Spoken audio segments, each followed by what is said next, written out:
إن الحمد لله نحمده ونستعينه ونستغفره ونعوذ بالله من شرور أنفسنا ومن سيئات أعمالنا من يهده الله فلا مضل له ومن يضلل فلا هادي له وأشهد أن لا إله إلا الله وحده لا شريك له وأشهد أن محمدا عبده ورسوله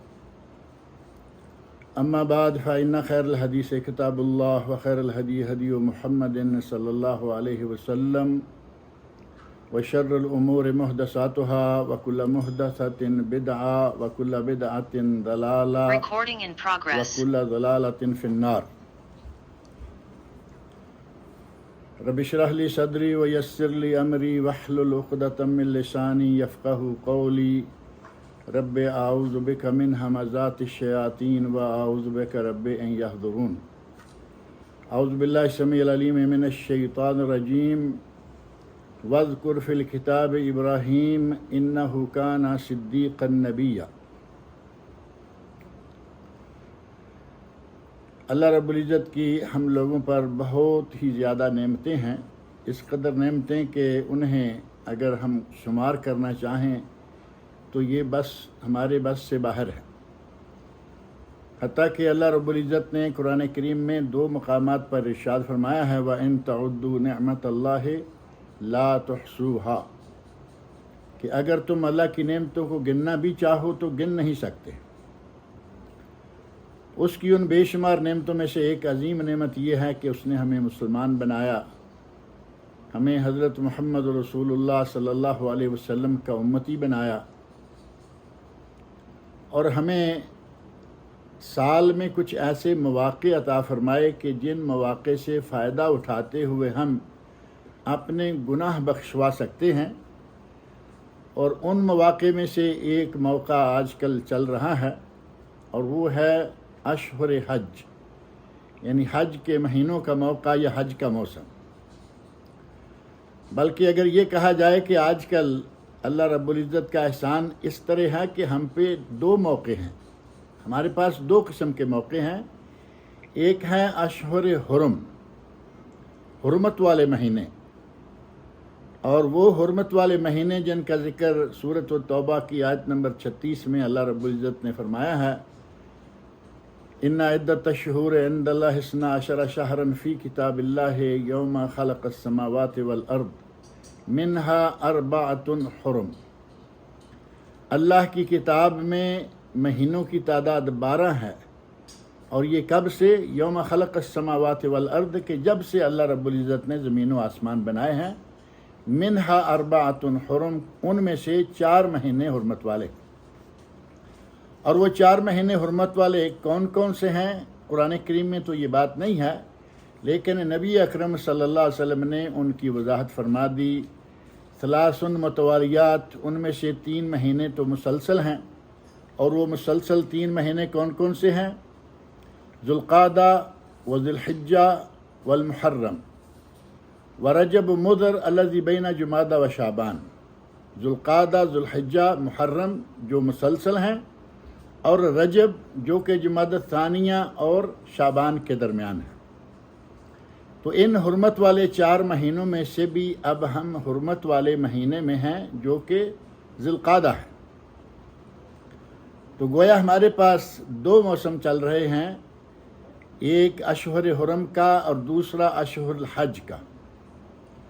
اور حج جس کے بارے میں اللہ رب العزت نے ارشاد فرمایا الحج اشہر معلومات، حج کے مہینے معلوم ہیں.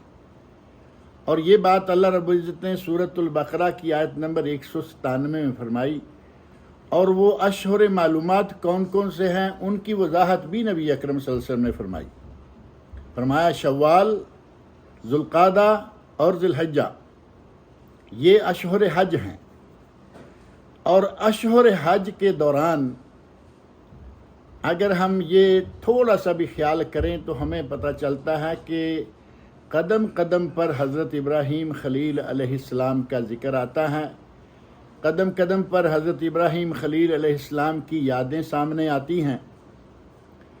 اور اللہ رب العزت نے حضرت ابراہیم خلیل علیہ السلام کو ارشاد فرمایا وَأَذِّن فِي النَّاسِ بِالْحَجِّ اے ابراہیم لوگوں میں حج کا اعلان کر دیں، یا تو کا رجالن و علی کل ضامر یاتین من کل فج عمیق، وہ پیدل چلتے ہوئے اور لسی ماندی کمزور اونٹنیوں میں کمزور سواریوں پر سوار ہو کر بھی وہ تمہارے پاس آئیں گے۔ تو آج کل ہم دیکھ رہے ہیں کہ دنیا بھر سے مشرق و مغرب، شمال جنوب، چاروں طرف سے لوگ مکہ مکرمہ کا رخ کیے ہوئے ہیں۔ جنہیں اللہ رب العزت نے توفیق دی ہے وہ حج کے لیے روانہ ہو رہے ہیں، پہنچ چکے ہیں، روانہ ہونے والے ہیں۔ تو ان ایام میں بہت ہی مناسب بات ہے کہ ہم جن کا ذکر بار بار آتا ہے، جن کی یادیں بار بار حج کے موقع پر آتی ہیں، ان کا تھوڑا سا تذکرہ کر دیں۔ حضرت ابراہیم خلیل علیہ السلام اللہ رب العزت کے خلیل ہیں۔ آپ کا اسم گرامی معروف ہے ابراہیم، اور آپ کے والد کا نام ہے آزر۔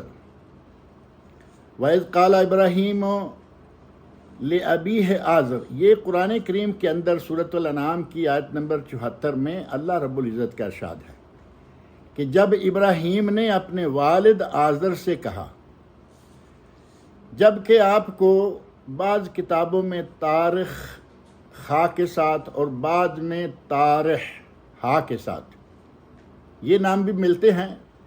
اب قرآن کریم کو جٹلائیں اور کوئی دوسرا نام لیں تو یہ کوئی معقول بات تو نہیں ہو سکتی، اور مسلمان مورخین لکھ رہے ہیں، مسلمان علماء ہی یہ تذکرہ کرتے ہیں تاریخ کا بھی اور تارح کا بھی، جبکہ یہ تو ممکن ہے کہ ان کی جو عرفیت ہے، ان کا معروف نام جو ہے وہ اس وقت تاریخ یا تارح رہا ہو، لیکن ان کا اصل نام جو ہے وہ آزر ہے، جو کہ قرآن کریم میں اللہ رب العزت نے ذکر فرمایا ہے۔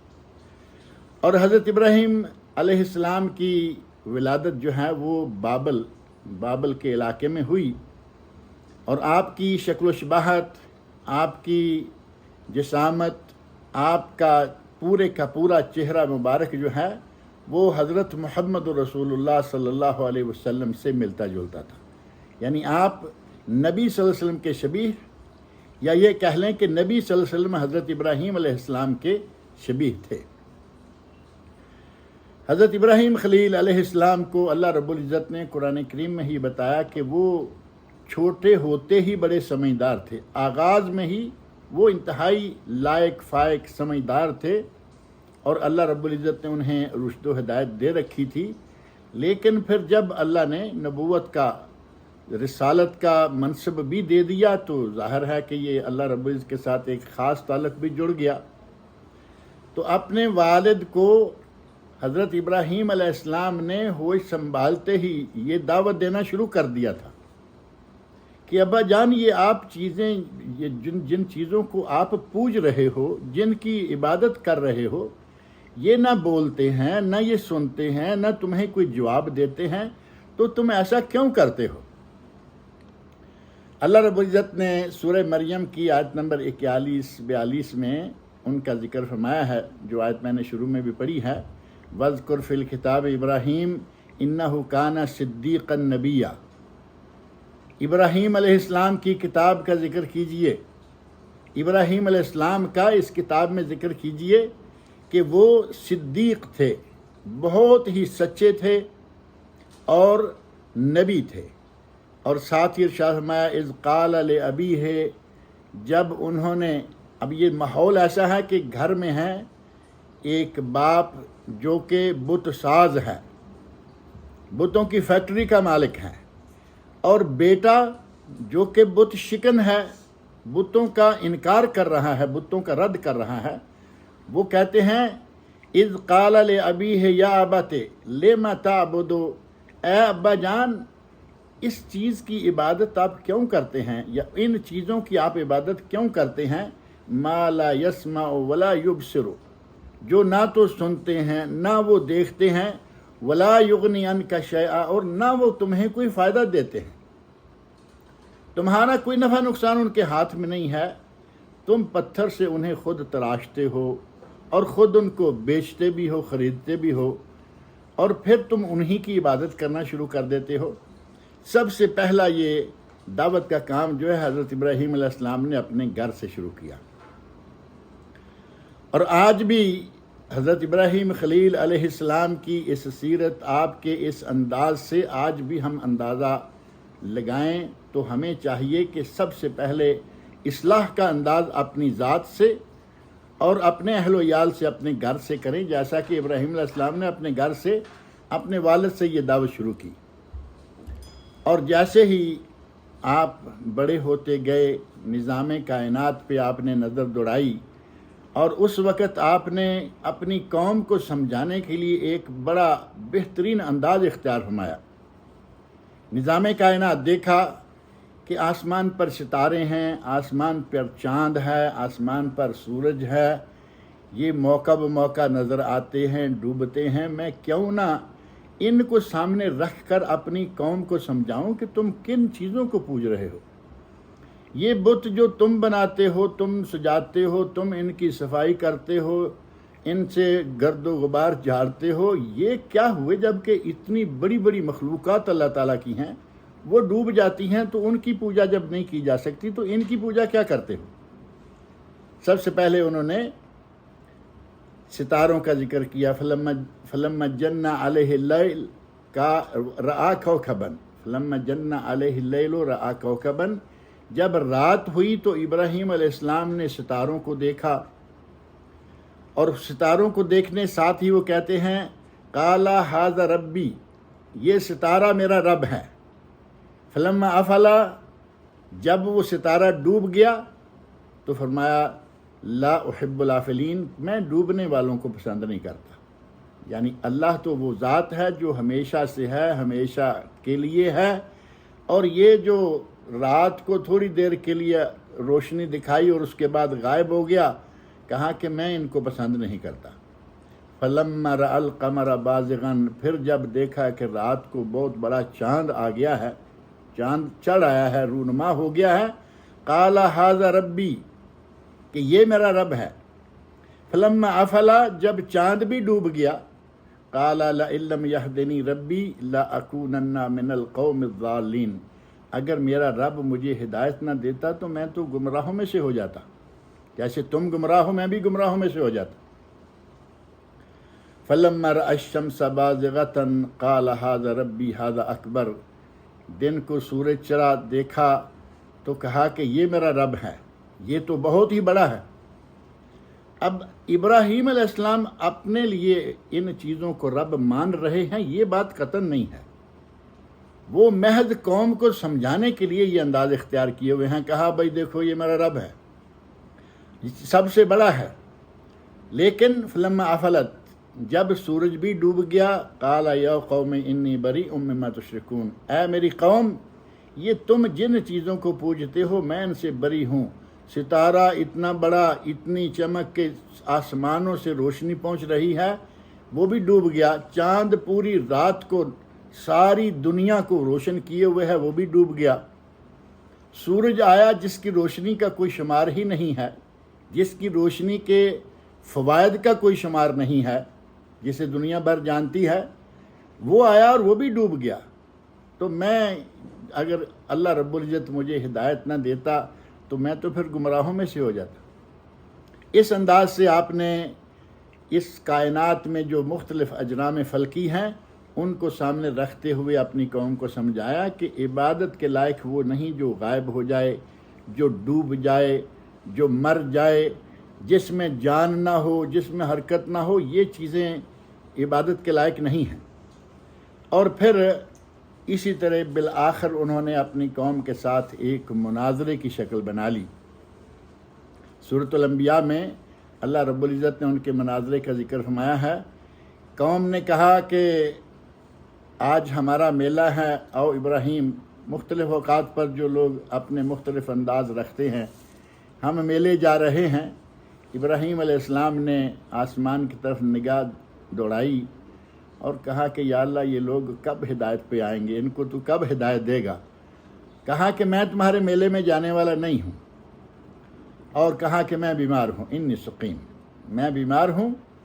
اور ان کے پانسا پلٹتے ہی جیسے ہی وہ روانہ ہوئے تو تو ابراہیم علیہ السلام فرماتے ہیں تاللہ مجھے اللہ کی قسم ہے لَأَكِيدَنَّ أَصْنَامَكُمْ بَعْدَ أَن تُوَلُّوا مُدْبِرِينَ جب تم یہاں سے پلٹ کے میرے پاس سے جاتے ہو اپنے میلے تو میں تمہارے ان خداؤں کا جو حشر کروں گا وہ دیکھنا۔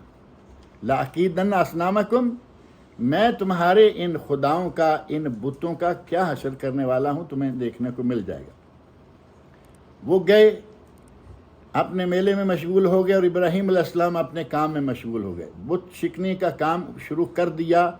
جہاں ان کا میلہ لگا ہوا تھا وہاں تو ظاہر گئے نہیں، اور جہاں ان کے خداؤں کا باڑا تھا، اب اس کو باڑا کہیں گے کیا کہیں گے، کوئی چھوٹا پڑا ہے، کوئی بڑا پڑا ہے، کوئی درمیانہ پڑا ہے، یہ بارش کا خدا ہے، یہ اولاد دینے کا خدا ہے، یہ فلاں کا خدا ہے، مختلف قسم کے خداؤں کے ان کے عبادت گاہ کہہ لیں، وہاں پہنچ گئے اور وہاں جا کر انہوں نے ان کے ساتھ جو حشر کیا وہ معروف ہے کہ ان کے کسی کا بازو کاٹ دیا، کسی کی ٹانگ کاٹ دی، کسی کی آنکھ پھوڑ دی، کسی کا ناک کاٹ دیا، اور ان میں سے جو بڑا تھا اس کو صحیح سالم رہنے دیا، اور جو ہتھیار تھا توڑنے کا، کلہاڑا تھا، کیا تھا، ضرب خلیل معروف ہے، اس کو انہوں نے اس ہتھیار کو بڑے کے کندھے پہ رکھا اور نکل کے آ گئے۔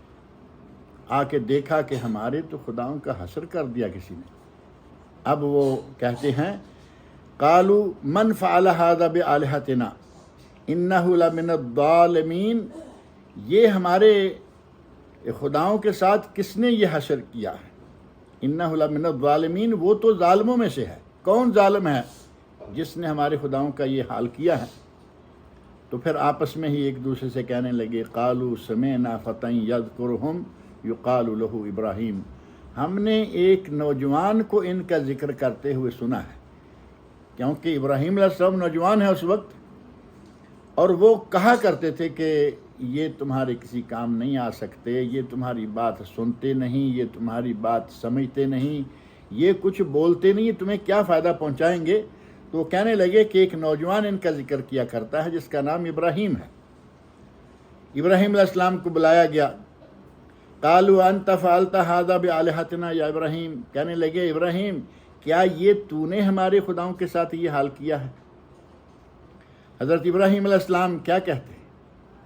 اب ان کا جو حال تھا شرک میں، جو اس انداز سے ڈوبے ہوئے تھے، ان کو سمجھانے کا ایک انداز یہ تھا کہ ان کو کہیں کہ بھائی میں نے یہ کیوں کرنا ہے، یہ اس کا حال جو ہے قال بل فعلہ کبیرہم، بل فعلہ کبیرہم ھذا، جس کے کندھے پہ ہتھیار پڑا تھا اس کی طرف اشارہ کرتے ہوئے کہا کہ میں نے نہیں، ان چھوٹے تمہارے خداؤں کا حال یہ تمہارے بڑے خدا نے کیا۔ فاسألوہم ان کانوا ینطقون، اگر یہ بولتے ہیں، اگر یہ تمہیں اپنا حال سنا سکتے ہیں تو ان سے پوچھو کہ ان کا حال یہ کس نے کیا ہے۔ اب وہ سارے دل ہی دل میں شرمندہ تو ہوئے، لیکن پھر فوری طور پر سنبھلے اور کہا کہ تو جانتا ہے کہ یہ بولتے نہیں۔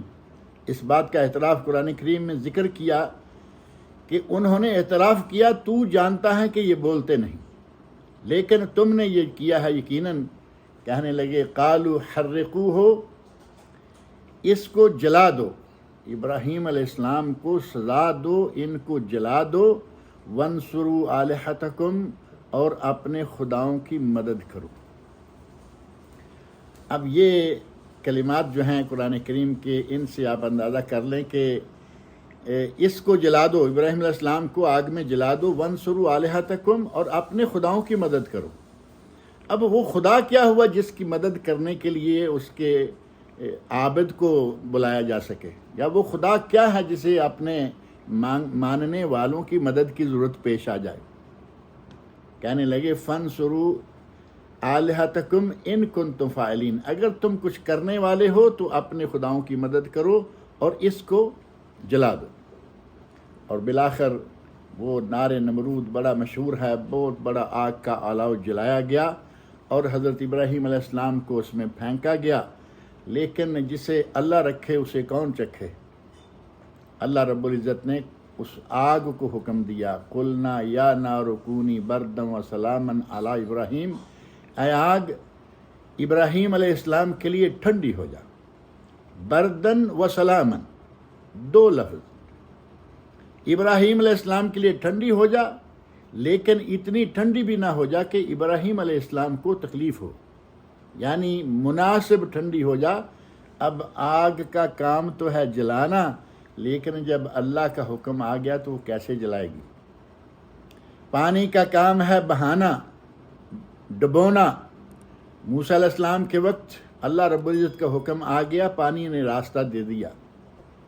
اور چھری کا کام ہے کاٹنا، جب اللہ منع کر دے تو وہ کاٹتی نہیں۔ یہاں اللہ رب العزت نے آگ کو حکم دیا کہ ابراہیم علیہ السلام کے لیے ٹھنڈی اور سلامتی والی ہو جا، اور وہ واقعتاً ٹھنڈی ہو گئی۔ ابراہیم علیہ السلام صحیح سلامت ان میں سے بچ کر باہر نکل آئے۔ اور یہ جو نار نمرود کا واقعہ معروف ہے کہ اس نے آگ جلائی اور لوگوں کو اس میں اکٹھا کر کے کہا کہ ابراہیم کو اس میں ڈالو، اور اس نمرود کے ساتھ بھی حضرت ابراہیم علیہ السلام نے مناظرہ کیا۔ پہلے اپنے والد کے ساتھ دعوت کے معاملے میں گفتگو چلتی رہی، والد بت ساز، بیٹا بت شکن۔ بعد میں قوم سے بات چلتی رہی، وہ بت ساز بھی ہیں، بتوں کے پجاری بھی ہیں، اور ابراہیم علیہ السلام کو اللہ نے رشد و ہدایت بچپن سے دے رکھی ہے، اور وہ ان بتوں کی برائی بیان کرتے ہیں کہ یہ کچھ نہیں کرتے، یہ تم ہاتھوں سے بناتے ہو، تم اس کو خریدتے ہو، تم اس کو بیچتے ہو۔ ہر آدمی بناتا تو نہیں تھا نا، کوئی بناتے تھے، کچھ خریدتے تھے، کچھ بیچتے تھے۔ جس طرح انہوں نے پہلے والد سے، پھر اس کے بعد اپنی قوم سے مناظرہ کیا، اسی طرح نمرود سے بھی مناظرہ کیا، جو اس وقت کا حاکم ہے۔ نمرود سے مناظرے کا تذکرہ بھی اللہ رب العزت نے قرآن کریم میں فرمایا ہے، حتیٰ کہ سورۃ البقرہ کی آیت نمبر 258 اس آیت میں اللہ رب العزت نے اس مناظرے کا ذکر فرمایا ہے۔ الم تری الی الذی حاج ابراہیم فی ربہ ان آتاہ اللہ الملک۔ آپ نے اس آدمی کو نہیں دیکھا جو آدمی اللہ کی دی ہوئی حکومت، اللہ کی دی ہوئی دولت اور اللہ کی دی ہوئی قوت کے گھمنڈ میں آ کر ابراہیم علیہ السلام سے مناظرہ کر رہا ہے، ان کے ساتھ حجت بازی کر رہا ہے۔ اذ قال ابراہیم ربی، حضرت ابراہیم علیہ السلام، مناظرے کی بات شروع ہوئی تو حضرت ابراہیم علیہ السلام فرماتے ہیں اذ قال ابراہیم ربی الذی یحیی و یمیت۔ تم بادشاہ ہو، تم حاکم ہو، تم سارا کچھ کہتے ہو، میں یہ کرتا ہوں، میں وہ کرتا ہوں، اور میرا رب تو وہ ہے جو زندہ کرتا ہے اور مارتا ہے، یا دنیا میں لاتا ہے اور دنیا سے لے جاتا ہے، میرا رب تو وہ ہے۔ تو اس نے کہا قال انا احیی و امیت، میں بھی زندہ کرتا ہوں، مارتا ہوں۔ مفسرین کرام نے لکھا ہے کہ اس نے 2 آدمی منگوائے جن پر قتل واجب ہو چکا تھا، واجب القتل تھے، یا جن کی سزائے موت تھی۔ 2 آدمی منگوائے، ان میں سے ایک کو چھوڑ دیا اور ایک کو قتل کروا دیا۔ کہا دیکھو میں نے ایک کو زندگی بخش دی ہے اور ایک کو میں نے موت دے دی ہے، میں بھی زندہ کرتا ہوں، مارتا ہوں۔ یہ عقل مند کے لیے تو کوئی دلیل بنتی نہیں، اللہ رب العزت کس طرح زندہ کرتا ہے۔ ماں کے پیٹ میں 9 مہینے، جانوروں کا کسی کا 6 مہینے، کسی کا کم و بیش، اور اس کے بعد وہ چیز دنیا میں آتی ہے، اور پھر موت کا ایک طبی عمل، ایک طبی معاملہ ہوتا ہے اور وہ دنیا سے جاتا ہے۔ کہاں یہ اللہ رب العزت کا موت و حیات کا سلسلہ، اور کہاں یہ آدمی کا کہنا کہ میں بھی زندہ کرتا ہوں، مارتا ہوں۔ جیل سے 2 آدمی منگوا کے اپنے آپ کو مقابلے میں کھڑا کرنے کی کوشش کی۔ ابراہیم علیہ السلام کو اللہ نے رشد و ہدایت سے نوازا ہوا تھا۔ قال ابراہیم فإن اللہ یاتی بالشمس من المشرق فات بہا من المغرب۔ میرے اللہ میں تو یہ قوت ہے کہ وہ سورج کو مشرق سے چڑھاتا ہے۔ تو کہتا ہے کہ میں بھی رب ہوں، میں بھی فلاں ہوں، میں بھی ہوں۔ اگر تم میں قوت ہے تو تم سورج کو مغرب سے لے آؤ، فات بہا من المغرب۔ میرا رب تو سورج کو مشرق سے لاتا ہے، تو مغرب سے لے آ۔ فبہت الذی کفر، قرآن کریم اللہ رب العزت فرماتے ہیں کہ اب وہ ششدر رہ گیا کہ میں اب کیسے یہ کر سکتا ہوں۔ مارنے والا تو جیسے کیسے بھی تھا، یا زندہ کرنے والا وہ تو اس نے ٹائم پاس کر لیا، قوم کے سامنے اس کو تھوڑا بہت بن گیا معاملہ.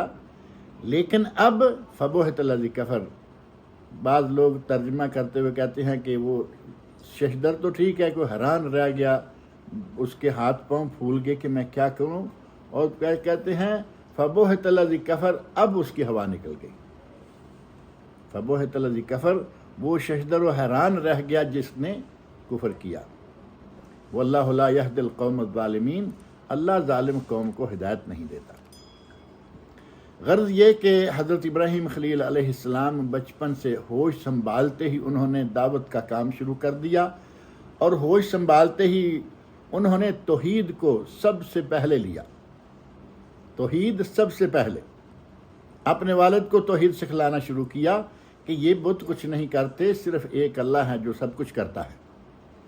قوم کو سمجھانے کے لیے کوشش کی، اپنے حاکم تک کے مقابلہ میں پہنچ گئے، اور اس نے جب حجت بازی کرنا چاہی تو اس کو بھی بہترین دلیل سے، بہترین انداز سے، بلکہ کہا جائے یہ ہے دلیل قاطع، یہ ہے برہان واضح جس کا کوئی مقابلہ نہیں کر سکتا. ان دلائل اور براہین سے نمرود کو بھی بے بس کر دیا. غرض یہ کہ ابراہیم علیہ السلام کی ساری زندگی جو ہے وہ دعوت و ارشاد کی زندگی اور توحید کی دعوت کی زندگی تھی. اللہ رب العزت نے انہیں ایک طویل مدت تک اولاد کی نعمت سے نہیں نوازا، اور یہ اللہ رب العزت کا اپنا قانون ہے. اس کے کتنے پیارے، کتنے قریبی لوگ ہیں جن کو اس نے 86 برس تک، ابراہیم خلیل علیہ السلام 86 برس تک اولاد نہیں دی، اور 86 برس کے ہوئے تو اللہ رب العزت نے انہیں حضرت اسماعیل علیہ السلام سے نوازا. اور حضرت اسماعیل علیہ السلام کی ولادت کا جو واقعہ ہے وہ قدر تفصیل طلب ہے، لیکن چونکہ حالات کے حساب سے اور مختصر انداز سے میں ذکر کرتا ہوں کہ ارض مقدس جہاں ابراہیم علیہ السلام رہ رہے تھے وہاں ان کے ساتھ حضرت ہاجرہ ہیں. حضرت ہاجرہ علیہ السلام، حضرت اسماعیل علیہ السلام جو ہیں حضرت ہاجرہ کے بیٹے ہیں، لیکن ان سے پہلے ان کی بیوی حضرت سارہ ہیں. سارہ سے اولاد نہیں ہوئی، اور 86 برس کی عمر میں آ کر اللہ نے اولاد دی تو حضرت ہاجرہ سے دی. اور یہ بھی کس طرح انداز سے پیش آیا، حضرت ابراہیم علیہ السلام اپنی بیوی حضرت سارہ کو لے کر جا رہے ہیں سفر میں. راستے میں ایک ایسا مقام آیا کہ جہاں کا حاکم کوئی بہت بدخماش تھا، بلکہ بدماش تھا. وہ اگر کوئی خوبصورت عورت دیکھتا کسی کے ساتھ تو اس کو چھیننے کی کوشش کرتا تھا. حضرت ابراہیم علیہ السلام اور حضرت سارہ علیہ السلام یہ جا رہے ہیں، اور یہ وہ وقت ہے جب دنیا میں کل 3 لوگ مسلمان تھے. کل 3 لوگ، حضرت ابراہیم علیہ السلام ہیں، اور حضرت سارہ ہیں، اور تیسرے حضرت لوط علیہ السلام ہیں جو حضرت ابراہیم علیہ السلام کے بھتیجے بھی ہیں، بھتیجے بھی لگتے ہیں اور نبی بھی ہیں. یہ کل 3 لوگ پوری دنیا میں مسلمان ہیں، باقی دنیا ساری کی ساری جاہل اور مشرک ہے، کافر ہے. حضرت ابراہیم علیہ السلام جا رہے ہیں، راستے میں اس بادشاہ سے یا اس حاکم سے پالا پڑا. اس نے بھیجا اپنا آدمی اور کہا کہ اس کے ساتھ جو عورت ہے وہ لے آؤ. آدمی آیا حضرت ابراہیم علیہ السلام سے یہ کہہ کر کہ بادشاہ بلا رہا ہے اور عورت کو بلا رہا ہے. صرف حضرت سارہ کو علیہ السلام کو حضرت ابراہیم علیہ السلام نے ان کے ساتھ بھیجا، اور وہ ادھر روانہ ہو گئیں، اور ابراہیم علیہ السلام نماز پڑھنے کے لیے کھڑے ہو گئے اور دعائیں مانگنے لگے کہ یا اللہ میری بیوی پاک دامن ہے، اور اس کی پاک دامنی کی حفاظت اب تیرے ذمہ ہے. اللہ رب العزت نے دعائیں قبول کیں. ابراہیم علیہ السلام نے جب جب دعائیں مانگیں اللہ رب العزت نے دعائیں قبول فرمائیں. وہ آدمی، وہ حکمران، وہ بادشاہ حضرت سارہ علیہ السلام کی طرف ہاتھ بڑھانے کی کوشش کرتا ہے، ہاتھ چھل ہو جاتا ہے، ہاتھ ہی طاقت کھو بیٹھتا ہے. کہا کہ تم تو کوئی اللہ والی ہو، دعا مانگو کہ میرا ہاتھ صحیح ہو جائے، میں چھوڑ دیتا ہوں. دعا مانگی، ہاتھ صحیح ہو گیا، پھر دوبارہ ہاتھ بڑھایا، اس نے کئی بار کوشش کی، اللہ رب العزت نے حضرت ابراہیم علیہ السلام کی دعا قبول کی، اور حضرت سارہ رضی اللہ عنہا علیہ السلام ان کی پاک دامنی کو محفوظ رکھا، وہ بھی پاک دامن ہے اور یہاں بے بس ہیں۔ غرض یہ کہ 2-3 مرتبہ اس نے کوششیں کیں، ساری کوششیں اس کی ناکام ہوئیں، تو اس نے اپنے ہرکاروں کو کہا کہ اس عورت کو لے جاؤ، تم میرے پاس عورت نہیں لائے، تم تو کوئی شیطان لے آئے ہو۔ یعنی غصہ کھا کے اب اس نے یہ الفاظ کہے، اور ساتھ کہا کہ اس کو ایک خادمہ کے طور پر ایک عورت اس کے ساتھ بھیج دو۔ اس عورت کی ظاہر کے مقام دیکھا، مرتبہ دیکھا کہ اس کو اس انداز سے مجھ سے محفوظ کیا گیا ہے، خدمت کے لیے ان کے ساتھ بھیج دو ایک عورت۔ اور جس عورت کو بھیجا گیا وہ حضرت ہاجرہ علیہ السلام تھی۔ ہاجرہ علیہ السلام وہ ان کے ساتھ آئیں، اور اللہ رب العزت نے ان دونوں خواتین میں سے سب سے پہلے حضرت ہاجرہ علیہ السلام کو اولاد کی نعمت سے نوازا، اور وہ تھے حضرت اسماعیل علیہ السلام۔ حضرت اسماعیل علیہ السلام ان کے ساتھ پھر اللہ رب العزت نے ظاہر ہے کہ حضرت ابراہیم کا تعلق بڑھاپے میں آ کر 86 برس کی عمر میں آ کے اولاد ملی، اکلوتے ہیں، اور پیار ایک فطرتی عمل ہے، پیار کرتے دیکھا، اللہ رب العزت نے پھر ایک امتحان میں مبتلا کر دیا، اور وہ امتحان یہ تھا کہ اپنے ان بچے کو، بیوی کو، ان دونوں کو تم یہاں سے دور مقام پہ لے جاؤ، اور وہ دور مقام جو ہے وہی ہے جہاں آج مکہ ہے۔ یہاں آ کے حضرت اسماعیل علیہ السلام کو اور حضرت ان کی والدہ ہاجرہ علیہ السلام کو، ان دونوں کو مکہ کے مقام پہ آ کے چھوڑا، جبکہ اس وقت یہاں مکہ نہیں تھا، اس وقت یہاں کوئی آبادی نہیں تھی۔ بیت اللہ کا نشان موجود تھا، کعبۃ اللہ کا نشان موجود تھا، جیسے کوئی تھوڑا سا اونچا ٹیلا ہوتا ہے، اس کے علاوہ کوئی چیز نہیں تھی دائیں بائیں۔ یہاں چھوڑا اور اللہ کے حکم سے چھوڑ کے جانے لگے، تو حضرت ہاجرہ علیہ السلام کہتی ہیں کہ ابراہیم ہمیں یہاں چھوڑ کے جا رہے ہو، یہاں نہ کوئی آبادی، نہ کوئی پھل، نہ کوئی پھول، نہ کوئی فصل، یہاں کچھ نہیں ہے، ہم کیسے گزر بسر کریں گے؟ پھر بلایا، ابراہیم ہمیں کس کے خاتے میں چھوڑ کے جا رہے؟ مسلسل حضرت ہاجرہ علیہ السلام پیچھے سے آوازیں دیتی رہیں، حضرت ابراہیم علیہ السلام چلتے گئے، اور جب دیکھا کہ یہ بول نہیں رہے تو بالآخر کہتی ہیں کہ کیا اللہ نے تمہیں یہ حکم دیا ہے کہ ہمیں یہاں چھوڑ جاؤ؟ اب ابراہیم علیہ السلام کہنے لگے کہ ہاں۔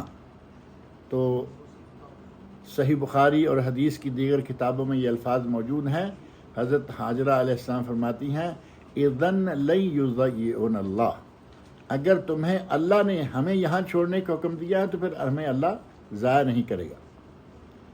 ابراہیم علیہ السلام اپنی بیوی اور اپنے بیٹے کو یہاں چھوڑ کے جا رہے ہیں، اور ساتھ کہتے ہیں ربنا انی اسکنت من ذریتی بواد غیر ذی زرع عند بیتک المحرم، اے اللہ میں نے تیرے حکم پر اپنی بیوی کو، اپنے بچے کو ایک ایسی وادی میں چھوڑا ہے جہاں کوئی زراعت نہیں ہے، جہاں کوئی کھانے پینے والی چیز نہیں ہے، لیکن تیرا گھر موجود ہے۔ ربنا لیقیموا الصلاۃ، اے اللہ تاکہ یہ نماز قائم کریں، فاجعل افئدۃ من الناس تہوی الیہم، اے اللہ لوگوں کے دلوں کو ایسا کر دے کہ اس علاقے کی طرف ان کے دل لپکے چلے آئیں، وارزقہم من الثمرات لعلہم یشکرون، اور انہیں پھلوں کا رزق دے شاید کہ یہ شکر گزار بنے۔ اللہ رب العزت نے حضرت ابراہیم علیہ السلام کی یہ دعا قبول فرمائی۔ آج اور آج سے پہلے تک آپ دیکھیں گے کہ مکہ مکرمہ والوں کو اللہ رب العزت پھلوں کا رزق دے رہا ہے۔ جس قسم کا رزق بھی دنیا میں کہیں بھی کوئی موجود ہے وہ مکہ مکرمہ میں موجود ہوتا ہے۔ حجاج جانتے ہیں کہ دنیا کے کسی بھی کونے میں کوئی پھل ہو، اس علاقے کے لوگوں کو کھانے کو ملے نہ ملے، آپ کو مکہ میں مل جائے گا۔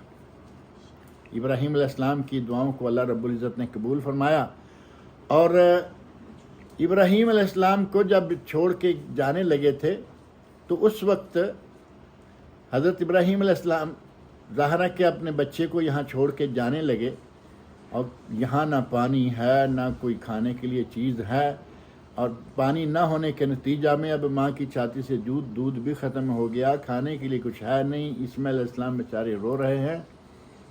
اس حال میں حضرت حاجرہ علیہ السلام، اب آپ اندازہ کریں کہ حج کے قدم قدم پہ آپ کو وہ یادیں آئیں گی۔ ابراہیم علیہ السلام کی بیوی حضرت حاجرہ علیہ السلام، انہوں نے دیکھا کہ اب میں کیا کروں، اٹھیں کہیں ادھر ادھر دیکھوں، صفا پہ چڑھ گئیں، کوئی چیز نظر نہیں آئی، اترنا شروع کیا مروہ کی طرف، اور یہاں نیچے آ کے تھوڑا جو گہری جگہ ہے جہاں آج کل سبز لائٹیں لگی ہوئی ہیں، یہاں آ کے آپ کو بچہ نظر نہیں آ رہا۔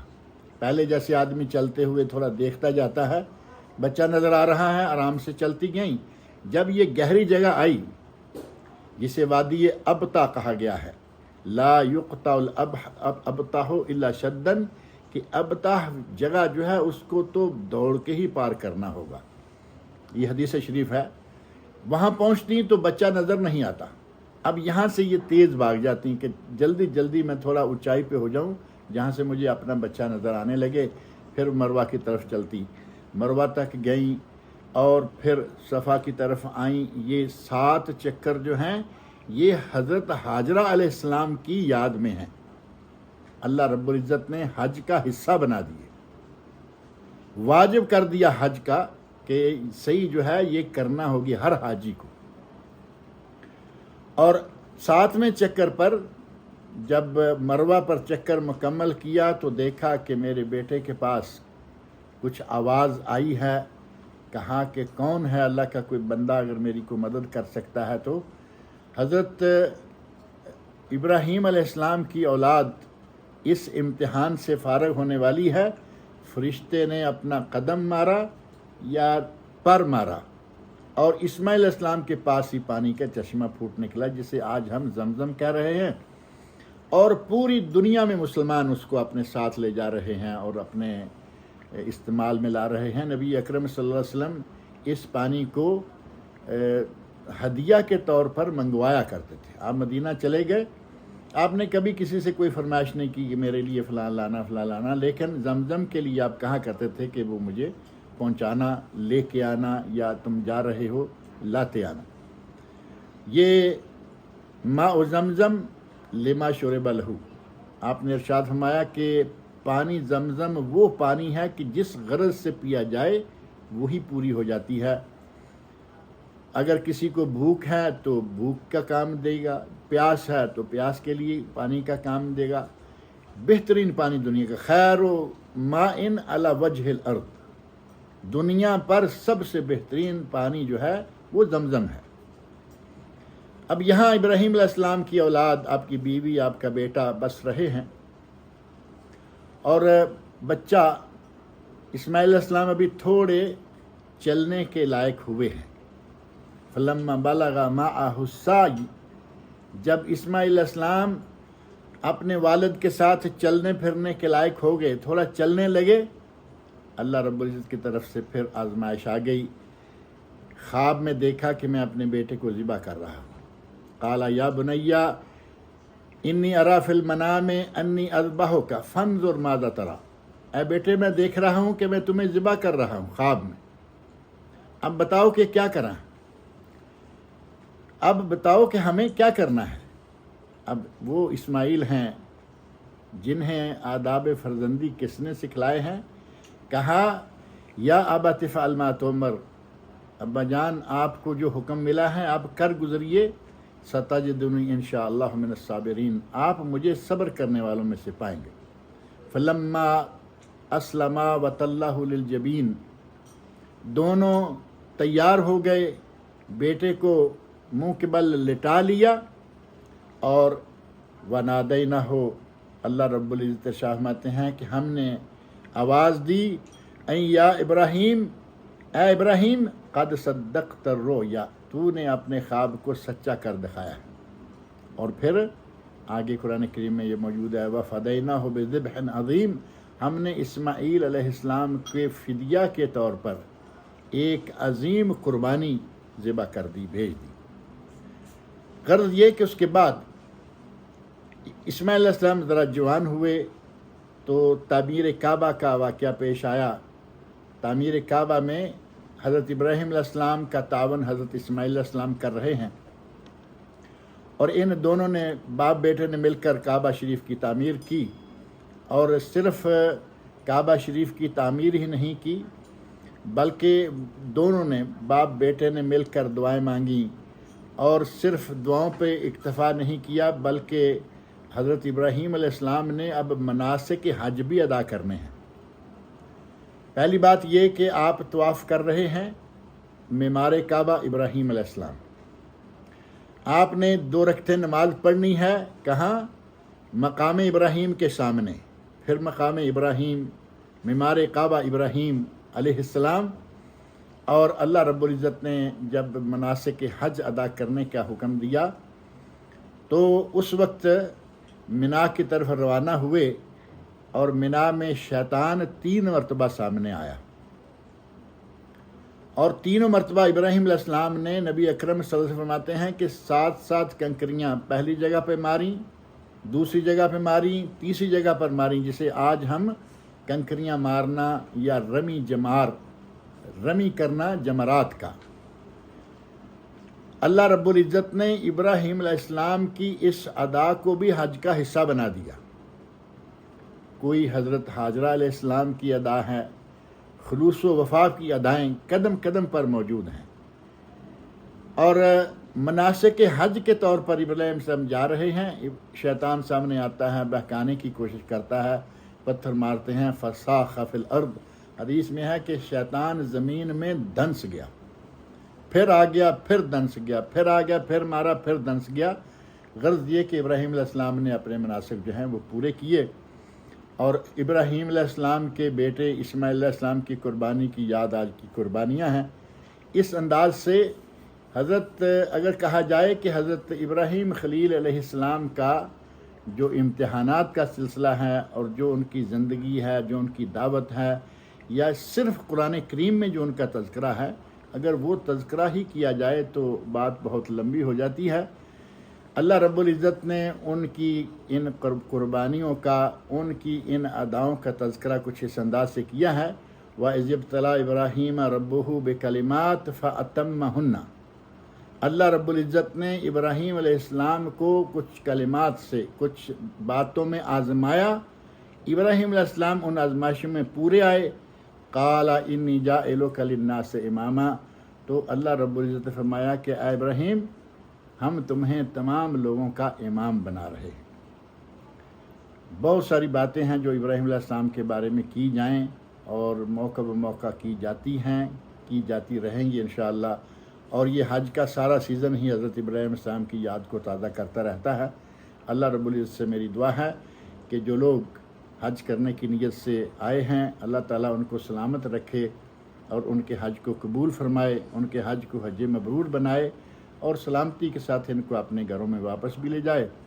اور جن لوگوں نے آج تک حج نہیں کیا، اللہ رب العزت ان کو بھی حج کرنے کی توفیق عطا فرمائے۔ میں اسی پر اکتفا کرتا ہوں تاکہ ہمارے پاس تھوڑا سا وقت جو ہے کچھ سوال و جواب کے لیے بھی بچ جائے۔ اللہ رب العزت مجھے اور آپ سب کو نیک عمل کی توفیق عطا فرمائے۔ جزاک اللہ خیر، بارک اللہ فیک۔ فیکم بارک اللہ۔ جی، سوال جواب کا سلسلہ شروع کرتے ہیں۔ اگر کوئی بہن سوال کرنا چاہیں تو ہینڈ ریز کر سکتی ہیں، یا چیٹ باکس میں اپنا سوال سینڈ کر سکتے ہیں۔ حج کے تعلق سے ہو یا کوئی بھی دوسرا سوال ہو پوچھ سکتے ہیں۔ جی، انمیوٹ کریے۔ السلام علیکم ورحمۃ اللہ۔ وعلیکم السلام ورحمۃ اللہ وبرکاتہ۔ شیخ، میں سید قاسم الدین کا بیٹا ہوں، مدینہ منورہ۔ جی، میرا سوال یہ تھا کہ جیسا حسان بن ثابت رضی اللہ عنہ کو نبی صلی اللہ علیہ حسن وسلم نہیں، حسان، جی حسان، آپ نے حسن بن ثابت کہا نا، حسان بن ثابت رضی اللہ عنہ۔ کہ حسان بن ثابت رضی اللہ عنہ جب نعت پڑھ رہے تھے تو نبی صلی اللہ علیہ وسلم نے فرمایا کہ جبرائیل روح قدس کے ذریعے اللہ اس کی حفاظت کر. تو اس سے کیا وسیلے کا وہ لے سکتے کہ نبی کا وسیلہ مانگ رہے، کیونکہ ہم اللہ سے ڈائریکٹ مانگ رہے ہیں، بس ساتھ میں جوڑ رہے ہیں، نبی سے تو نہیں مانگ رہے. اس کا آپ کی بات جو آپ بات پوچھ رہے ہیں اس کا اس وسیلے سے کوئی تعلق ہی نہیں ہے. نبی صلی اللہ علیہ وسلم موجود ہیں اور نبی صلی اللہ علیہ وسلم خود کہہ رہے ہیں، حسان رضی اللہ عنہ کو کہہ رہے ہیں کہ مشرکین کا رد کرو، اللہ رب العزت تمہاری مدد جبرائیل علیہ السلام کے ذریعے کرے. اب اس میں وسیلہ کون سا ہے؟ جبرائیل علیہ السلام بھی ہیں، زندہ ہیں، نبی پاک صلی اللہ علیہ وسلم زندہ ہیں، اور حضرت حسان بن ثابت رضی اللہ عنہ زندہ ہیں.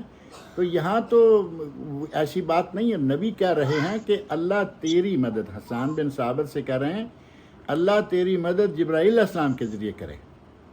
تو جو ہمارے یہاں وسیلہ لیا جا رہا ہے نا کہ قبروں کا وسیلہ، مزاروں کا وسیلہ، درباروں کا وسیلہ اور مرے ہوئے بزرگوں کا وسیلہ، یہاں تو وہ بات نہیں بنتی، یہاں ایسی کوئی بات نہیں ہے. اور اگر یہ بات وسیلے کی تھوڑی سی اگر اور میں واضح کر دوں تو نبی اکرم صلی اللہ علیہ وسلم سے بڑا تو دنیا میں انسان کوئی نہیں ہے نا.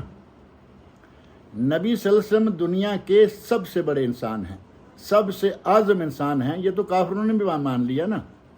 100 آدمی جو سب سے زیادہ مؤثر ترین شخصیات ہیں، عیسائی مؤلف نے سب سے پہلے نبی صلی اللہ علیہ وسلم کا نام اس میں گرامی رکھا ہے. نبی صلی اللہ علیہ وسلم موجود ہیں، آپ موجود ہیں. صحابہ کہتے یا رسول اللہ بارش کا وقت ہے، بارش نہیں ہو رہی، اللہ سے دعا کیجئے بارش ہو. نبی صلی اللہ علیہ وسلم نماز استسقاء پڑھتے، بارش ہو جاتی. اور جب آپ وفات پا گئے، ابو بکر صدیق رضی اللہ عنہ کا زمانہ گزر گیا، عمر فاروق کا زمانہ آیا رضی اللہ عنہما، تو اس وقت لوگوں نے کہا کہ امیر المومنین بارش نہیں ہو رہی. حضرت امیر المومنین عمر فاروق رضی اللہ عنہ نبی صلی اللہ علیہ وسلم کی قبر پر نہیں گئے. اپنے گھر میں بیٹھ کر آپ نے نبی صلی اللہ علیہ وسلم کو خطاب نہیں کیا، بلکہ کیا کیا؟ حضرت عباس رضی اللہ عنہ کے پاس گئے جو نبی اکرم صلی اللہ علیہ وسلم کے چچا ہیں، اور ان سے جا کے کہا عباس آپ نبی صلی اللہ علیہ وسلم کے چچا ہیں، نبی صلی اللہ علیہ وسلم موجود تھے تو ہم ان سے دعا کروایا کرتے تھے، آپ ہمارے ساتھ چلو، بارش کے لیے دعا کرنی ہے. حضرت عباس رضی اللہ عنہ گئے، نماز استسقاء پڑھی اور بارش ہو گئی الحمدللہ. اس کو اگر آپ وسیلہ کہتے ہیں تو یہ جائز ہے. زندہ آدمی کا وسیلہ جائز ہے، اپنے عملوں کا وسیلہ جائز ہے. وہ 3 لوگ جو غار میں پھنس گئے تھے ان کی آپ مثال سامنے رکھ لیں، انہوں نے اپنے عمل پیش کیے. اور اللہ کے اسماء حسنہ کا وسیلہ جائز ہے. یہ 2 3 4 قسمیں جائز ہیں، اس سے انکار نہیں. انکار اس وسیلے سے ہوتا ہے جو ہمارے یہاں پاک و ہند میں معروف ہے، آپ بھی جانتے ہیں اور میں بھی جانتا ہوں. جی اگلا سوال ہے کہ ریاض میں رہنے والوں کے لیے افضلیت حج کون سا حج کرنا افضل ہے؟ ریاض میں رہنے والوں کے لیے، بلکہ اگر یہ کہا جائے کہ دنیا بھر کے رہنے والوں کے لیے افضل ترین حج ہے حج تمتع. نبی اکرم صلی اللہ علیہ وسلم نے حج قران کیا، آپ کے ساتھ ہی کچھ صحابہ نے بھی قران کی نیت کر لی. اور نبی صلی اللہ علیہ وسلم چونکہ اپنی اونٹنیاں یمن سے حضرت علی رضی اللہ عنہ آپ کی اونٹنیاں لائے تھے، آپ خود لائے تھے. 100 اونٹ اونٹنیاں آپ نے ذبح کی تھی حجۃ الوداع کے موقع پر، جو یمن سے اور مدینہ سے گئیں. اور آپ نے حج قران کا احرام باندھا تھا. کچھ لوگ وہ جن کے ساتھ جانور نہیں تھے، قربانی کا جانور بکری اونٹنی کچھ نہیں تھا، انہوں نے بھی قران کا احرام باندھ لیا. نبی اکرم صلی اللہ علیہ وسلم نے عمرہ کر کے عمرے کی سعی کے دوران ایک چھوٹا سا خطاب فرمایا. اس وعظ میں آپ نے فرمایا کہ جن لوگوں نے احرام میرے ساتھ قران کا باندھ لیا ہے لیکن وہ قربانی ساتھ نہیں لائے، وہ اپنا احرام کھول دیں، بال منڈوائیں یا سر بال چھوٹے کروائیں اور احرام نکال دیں. اور جو لوگ قربانیاں ساتھ لائے ہوئے ہیں وہ قران میں رہیں. اور ساتھ ہی ارشاد فرمایا لو استقبلت من امری مستدبرت لو استقبلت من امری مستدبرت لما سقت الہدی، اگر مجھے ان چیزوں کا پہلے پتہ ہوتا جو بعد میں میرے علم میں آئی ہیں تو میں قربانی ساتھ نہ لاتا، یعنی قربانی یہیں سے خرید کر میں حج تمتع کرتا۔ نبی اکرم صلی اللہ علیہ وسلم کی خواہش اور تمنا یہ ہے کہ میں تمتع کرتا لیکن کر نہیں پائے، تو اس کا معنی یہ ہوگا کہ افضل ترین حج جو اسی حدیث کی بنیاد پر نبی اکرم صلی اللہ علیہ وسلم کے حج کی بجائے حج کیا آپ نے وہ، اور خواہش کی تمتع کی، علماء کا کہنا ہے، بڑی جماعت کا کہنا ہے کہ حج تمتع افضل ترین حج ہے۔ اور مکہ والے تو عموماً چونکہ حج مفرد کرتے ہیں، جدہ والے اکثر حج مفرد کرتے ہیں، جو میقات کے اندر لوگ ہیں وہ ہر سال حج کرتے ہیں، حج مفرد یا حج افراد ہی کرتے ہیں۔ باہر کی ساری دنیا کے لیے افضل ترین حج ہے حج تمتع، دوسرا نمبر ہے حج قران کا، اور تیسرا جو ہے وہ ہے حج افراد کا۔ لیکن حج تینوں ہی جائز ہیں، تینوں قسمیں کسی بھی ملک کا کوئی بھی آدمی کوئی بھی قسم اختیار کر سکتا ہے، تینوں جائز ہیں۔ ایک اگلا سوال ہے کہ حج کرنے والے گورنمنٹ سے ہی ان کو قربانی کا جانور اپوائنٹ کیا جا رہا ہے نا، تو کیا وہ اپنے ملک میں بھی قربانی الگ سے کر سکتے ہیں انڈیا پاکستان میں؟ حج کرنے والوں کے لیے قربانی جو ہے اس کا نام ہی الگ ہے، اس کا نام ہے ہدی، اور یہ اس کے احکام بھی الگ ہیں۔ پہلی بات یہ کہ ہدی صرف حدود حرم کے اندر ذبح ہو سکتی ہے، اس کو باہر کہیں ذبح نہیں کیا جا سکتا۔ ذبح ہونے کے بعد اس کا گوشت مختلف ملکوں میں چلا جاتا ہے، بھیجتے ہیں تاکہ ضائع نہ ہو۔ دوسرا یہ کہ گھروں میں جو قربانی ہوتی ہے اس کا نام ہے اضحیہ، اور اس کا نام ہے ہدی۔ علی کل بیت فی کل عام اضحیہ، ہر گھر پر ہر سال میں ایک قربانی ہے، یعنی ایک قربانی ہر سال ہر گھر پر واجب ہے یا سنت مؤکدہ ہے، دونوں اقوال موجود ہیں، دونوں کی شکل میں ہی یہ قربانی دینا ضروری ہے۔ لیکن ایک قربانی ہر گھر پر، چاہے گھر میں 10 20 50 آدمی کیوں نہیں، ایک چولہا ایک اکاؤنٹ ایک قربانی کافی۔ 2 4 6 لوگ گھر میں کما رہے ہیں، 2 4 6 قربانیاں دیں، ٹھیک ہے۔ بعض لوگ کرتے ہیں کہ میاں بیوی کی قربانی بھی ہے، جو بالغ بچے ہیں ان کی، حتیٰ کہ جو بہت چھوٹے بچے ہیں ان کی بھی قربانی دیتے ہیں۔ اجر و ثواب کے لیے ٹھیک ہے، لیکن اس کو ضروری قرار نہیں دیا جا سکتا۔ لہذا جو لوگ حج پر موجود ہیں، میاں بیوی آئے ہوئے ہیں، ان کے بڑے بچے سمجھدار بچے پیچھے گھر میں موجود ہیں، بیٹیاں ہیں بیٹے ہیں، ان کے لیے بھی ایک جانور ذبح کریں تاکہ وہ بھی اب لوگوں کی قربانیوں کی طرف تو نہ نگاہ اٹھا کے دیکھیں، اپنے گھر میں قربانی ہو۔ یہ قربانی حج کی قربانی ہے اور وہ قربانی گھر کی قربانی ہے۔ ایک فرق اور بھی ذہن میں رکھ لیں کہ جو قربانی گھر میں کی جاتی ہے اس میں گائے میں 7 حصے یا 7 گھر شامل ہو سکتے ہیں، اور اونٹ میں 10 حصے یا 10 گھر شامل ہو سکتے ہیں۔ لیکن مکہ میں آ کے اگر کوئی اونٹ کی قربانی کرے تو اس کے 7 حصے ہوں گے، گائے اور اونٹ کے مکہ میں 7 حصے، یعنی اس قربانی کے احکام اور مسائل جو ہیں وہ گھر کی قربانی سے مختلف ہیں۔ لہذا جو لوگ حج پہ آتے ہیں، گھر کا سربراہ اکیلا حج پہ آیا ہوا ہے، اب پیچھے والوں کا کیا قصور ہے؟ لاکھوں میں کروڑوں میں بس رہے ہیں، ان کے لیے بھی یہ قربانی ذبح کریں، 2 کریں 4 کریں۔ تو یہ قربانی جو حج کی ہے، اس کے علاوہ گھروں میں بھی قربانی کرنی چاہیے۔ یہ الگ بات ہے کہ حج کے لیے پیسے بن گئے، حج کر لیا اور گھر میں قربانی کی گنجائش نہیں رہی، اور یہ عموماً ہوتا نہیں۔ جسے اللہ حج کی توفیق کے لیے پیسے دے دیتا ہے، اس کے لیے گھر میں قربانی ایک کرنے کے لیے کتنا پیسہ چاہیے؟ لہذا گھروں میں بھی قربانیاں کریں، حجاج کرام اپنے گھروں میں قربانیاں کروائیں، اور اپنے بچوں کو یا جو لوگ بھی گھر میں موجود ہیں ان کی بھی قربانیاں ہو جائیں گی اور گوشت کھائیں گے۔ اور جو لوگ پوری فیملی آ جاتے ہیں الحمدللہ، ان کے لیے اب گھر میں کوئی ضروری نہیں رہا۔ چیٹ باکس میں ایک سوال ہے شیخ کہ لون لے کر حج کر سکتے ہیں کیا؟ مارٹگیج لون پر حج کیا جا سکتا ہے؟ جہاں تک حج کی فرضیت کا تعلق ہے، اس کے لیے لفظ استطاعت ہے، حج البیت من استطاع الیہ سبیلا، للہ علی الناس حج البیت من استطاع الیہ سبیلا، قرآن کریم میں ہے کہ لوگوں پر اللہ کی طرف سے یہ فرض ہے کہ وہ بیت اللہ کا حج کریں، لیکن جو استطاعت رکھتے ہیں۔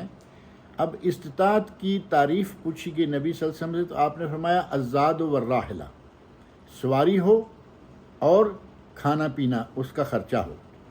حاجی کا مکہ میں ہوتے ہوئے کھانا پینے کا خرچہ، سفر کا خرچہ، اور اس کے گھر والوں کے لیے جو پیچھے بچے ان کا خرچہ اگر ہے تو یہ کافی ہے، اس سے سمجھیں کہ حج کا اس پہ پورا ہو گیا۔ اب اگر کسی آدمی کے پاس استطاعت نہیں ہے لیکن اسے معلوم ہے کہ میں اگلے مہینے 2 مہینے 3 مہینے تک اپنی تنخواہ سے یا اپنے کاروبار سے یا اپنا کوئی بھی آمدنی کا ذریعہ ہے اس سے قرضہ اتار سکتا ہوں، تو وہ قرضہ لے کے حج کر سکتا ہے، اگرچہ ابھی اس پہ فرض نہیں ہوا۔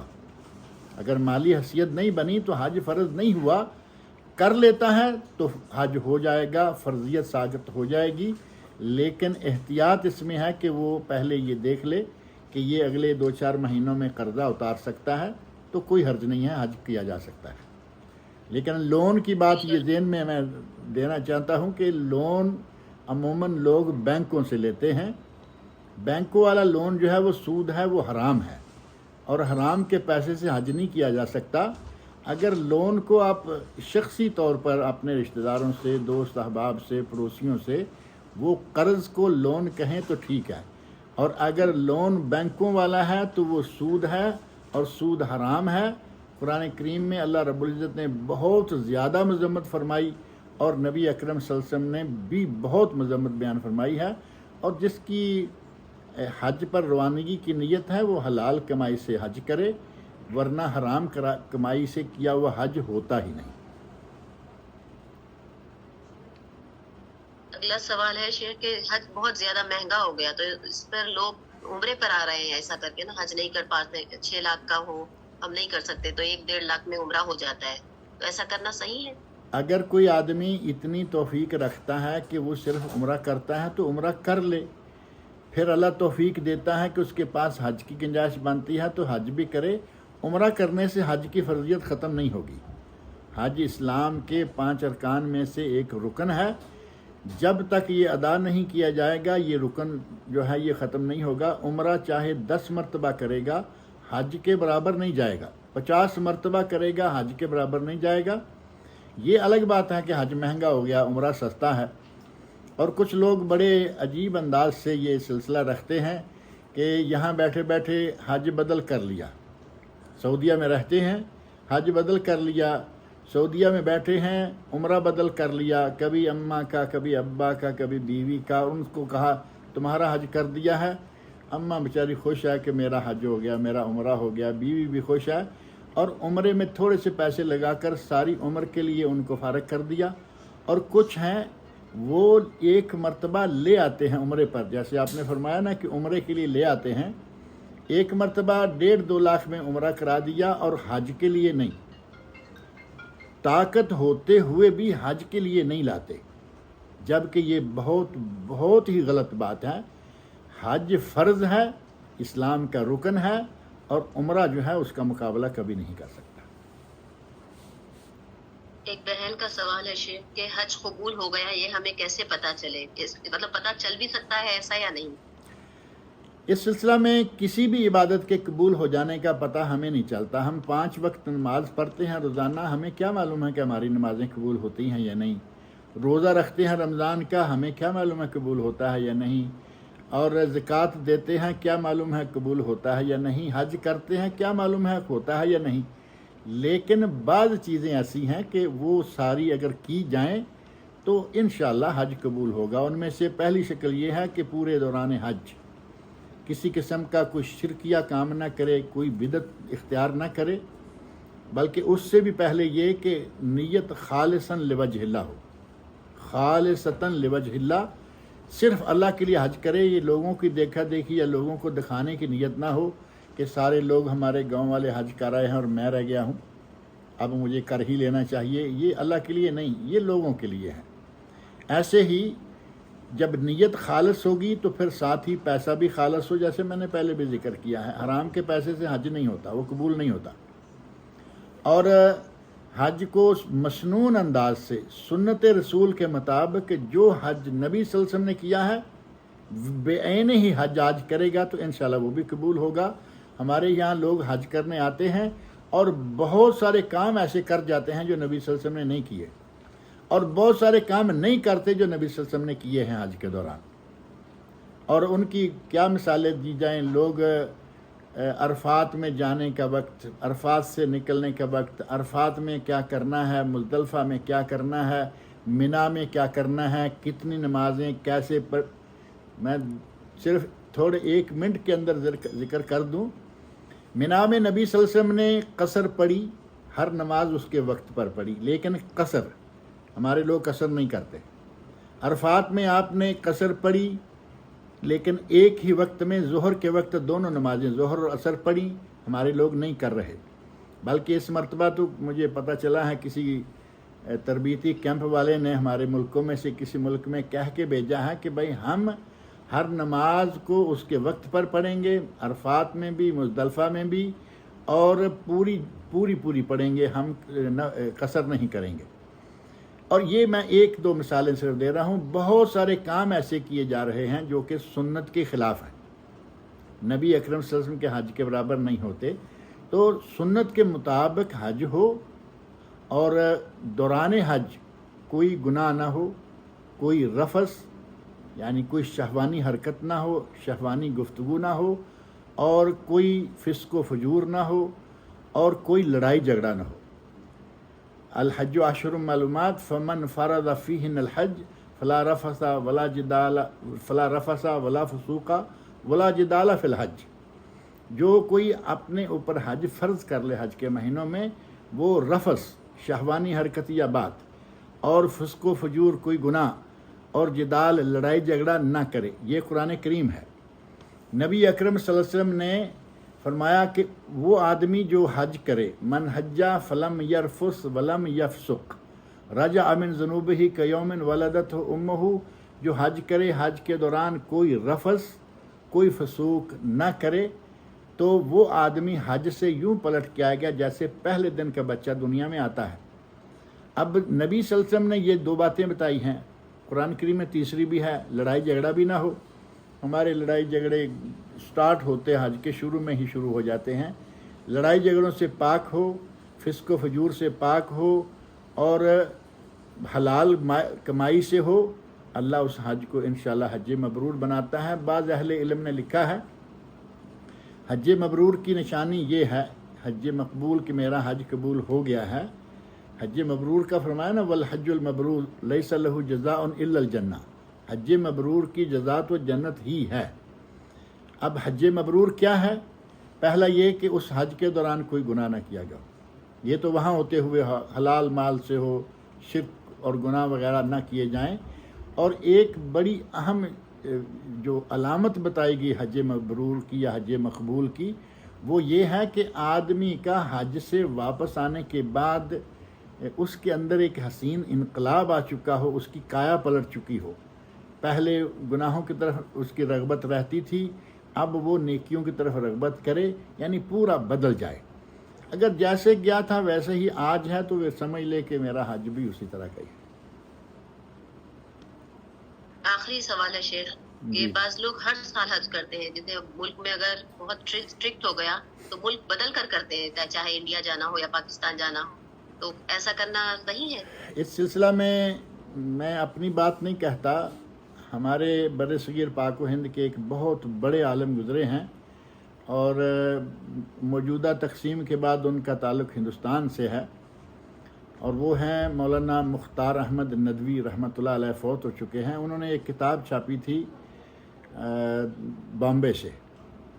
اس کتاب کے مقدمہ میں انہوں نے لکھا تھا کہ لوگ اپنے پڑوس میں نہیں دیکھتے، پڑوس میں لوگ بھوکے مر رہے ہیں، پڑوس میں لوگ ننگے ہیں، پڑوس میں لوگوں کے پاس کپڑا نہیں ہے، لیکن ہر 2 مہینے کے بعد عمرے کے لیے بستہ اٹھایا ہوا ہوتا ہے، ہر سال حج کے لیے تیار ہوتے ہیں.